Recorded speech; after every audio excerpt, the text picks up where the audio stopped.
बोचहां विधानसभा क्षेत्र में उपचुनाव हो रहा है और ऐसे में एनडीए की बीजेपी और वीआईपी दोनों अलग अलग प्रत्याशी उतार चुके हैं मैदान में। वहीं यूपीए की यदि बात करें तो राजद और कांग्रेस ने भी अलग अलग प्रत्याशी उतारा है। नमस्कार, मेरा नाम मणिभूषण और आप देख रहे हैं बिहार तक।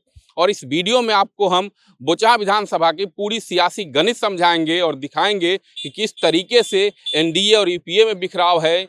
और बीते जो चुनाव हुआ था यानी 20 में जो विधानसभा चुनाव हुआ था उस समय यूपीए से एक प्रत्याशी था जो राजद का प्रत्याशी था, वहीं एनडीए से वीआईपी का प्रत्याशी की जीत हुई थी। तो ऐसे में इस चुनाव में क्या सियासी गणित है, पूरी कहानी इस वीडियो में आपको हम बताएंगे। बोचहां विधानसभा चुनाव 2020 की अगर हम बात करें तो मुसाफिर पासवान ने रमईराम को 11,000 से अधिक वोटों से हराया था।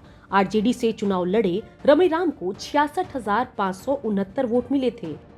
तो वहीं वीआईपी के मुसाफिर पासवान को 77,837 वोट मिले थे। उस समय एनडीए की तरफ से वीआईपी ने चुनाव लड़कर जीत दर्ज की थी।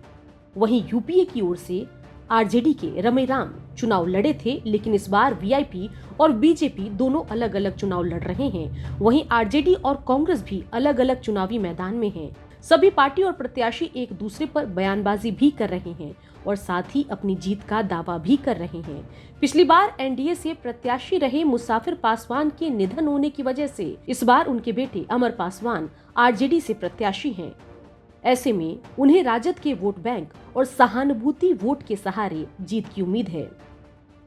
वहीं आरजेडी के बड़े नेता और पूर्व मंत्री रमईराम की बेटी को जब आरजेडी से टिकट नहीं मिला तो उन्होंने पाला बदला और इस बार वीआईपी से उम्मीदवार बनी।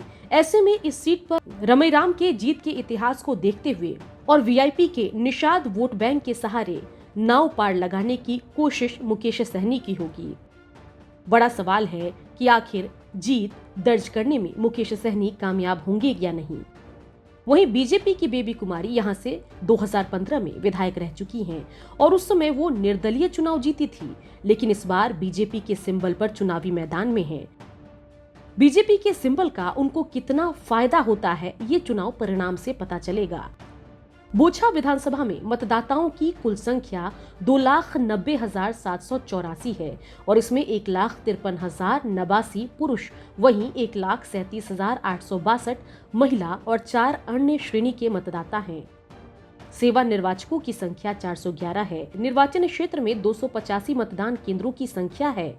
इसमें मुशहरी प्रखंड के अंतर्गत 179 और बोचहां प्रखंड में 106 मतदान केंद्र हैं।